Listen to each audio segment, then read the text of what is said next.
Staying cool when the power goes out is really a big deal. Hey, I'm Todd with Ready Your Future, and this is another prepper tip. If you're new to the channel, make sure that you subscribe and hit that notification bell so that you are notified when I do another video. All right, so I want to talk about this topic from the point of view of just a regular blackout and not like the SHTF or anything like that. Right now, we are under heat waves down here on the Gulf Coast and actually a lot of the southern part of the United States. I was reading a headline that said if the power goes out in Arizona, 9 times the people would die than died in Katrina because things are so hot. And we're hitting triple digits right now, like 104, 105 here in Houston, but the feel-like temperature is like 118.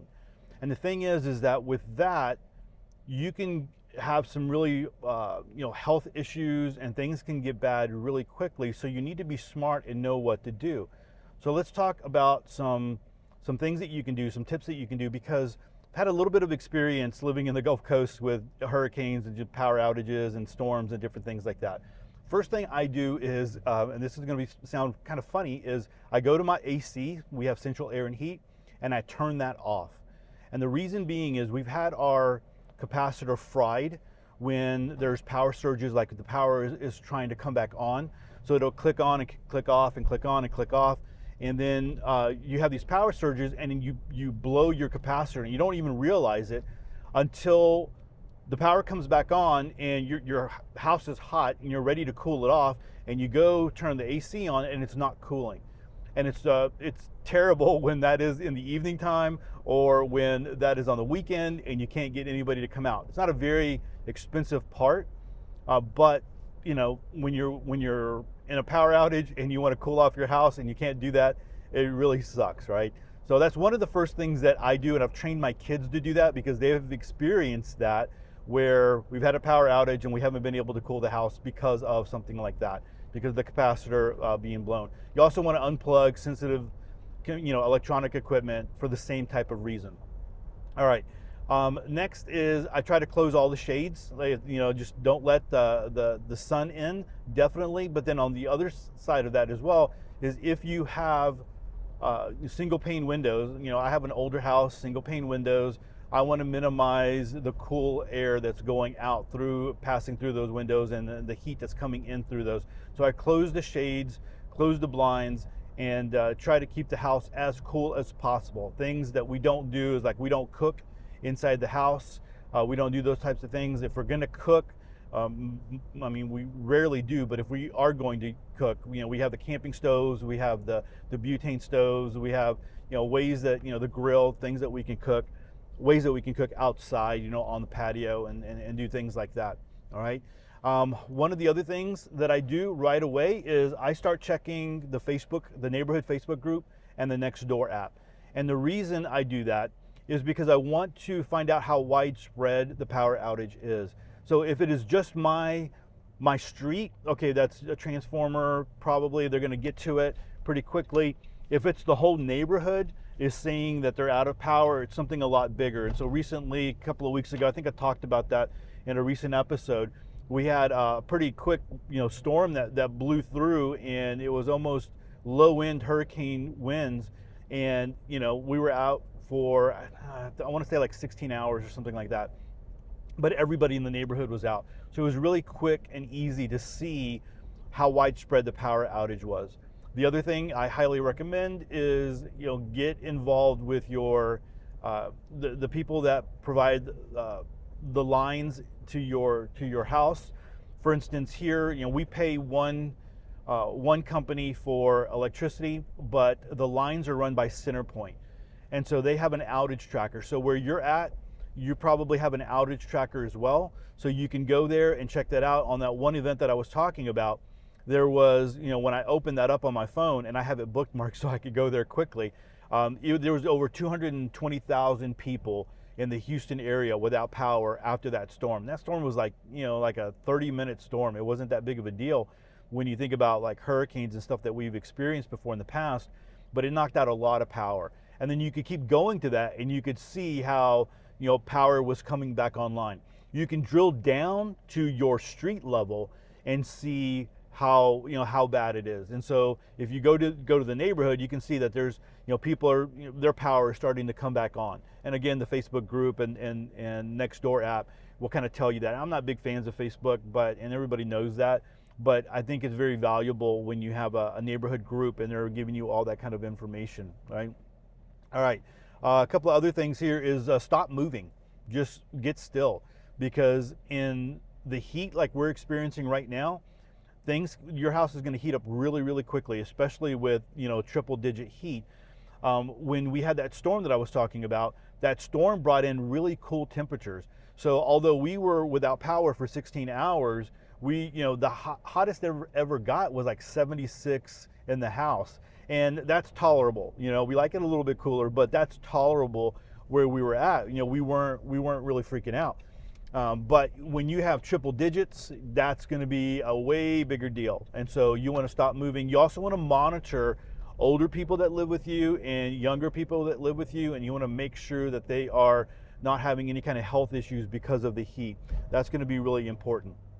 I already talked about not cooking inside, but one of the things is if the power outage is not like widespread all over your city, grab the igloo, you know, have somebody grab the igloo, go down and find a convenience store that is open that does have power, fill it up with ice, because I mean, you fill it up with ice and fill it up with drinks. So you have some, you know, bottles of water and cold drinks that you can drink, and that would be very helpful. Another reason to have ice is if you have fans, and battery powered fans. And so after this last power outage, I bought some really nice battery powered fans that have like, they're 10,000 milliamps, and you can run them. They will run for at least 24 hours if you run it on low. But if you put a really thin pan of ice in front of a fan, you will feel that evaporation of the water, of the ice, and the cool air hitting you, and you can kind of direct that towards you. It may be someone who is older or younger and they need to cool off a little bit.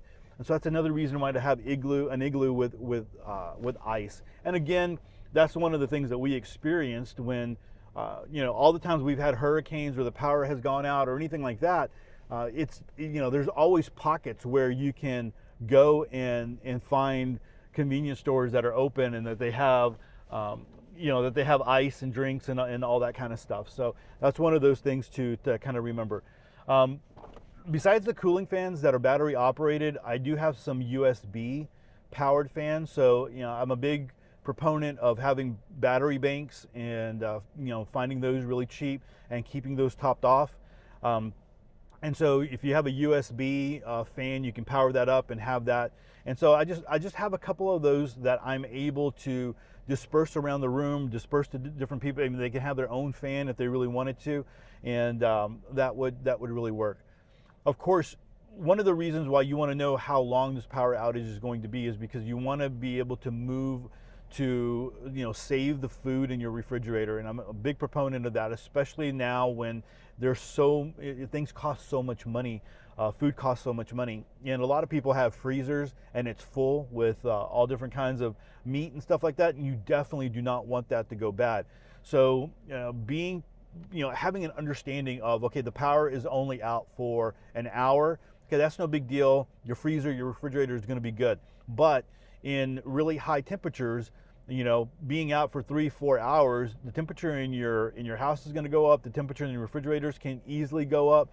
So you want to be able to be prepared to put those on some kind of power. So your generator, having an inverter connected to a vehicle that has a lot of gas in there, and maybe you switch it off, you know, and you're saving your food, or you're combining the food into, you know, the freezers or the refrigerators or whatever you're doing to be able to save that, because you don't want to lose all that money. Even condiments and things that you have in your refrigerator can easily add up. The last thing that I will say is, if it gets super hot and you need to, and it's not like power outage all over the city, is go to a cooling center.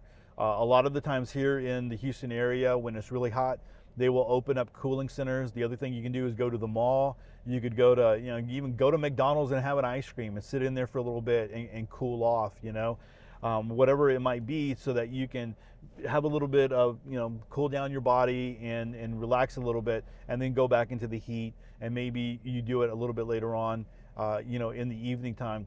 Of course, if you're leaving the house, you're managing. You have maybe someone stays behind to manage the generators and different things like that, because you want to. Again, I'm a big believer in not losing your refrigerator and your freezer, and making sure that is that is taken care of. All right, guys. So that is it for this edition of Prepper Tips and staying cool when the power goes out.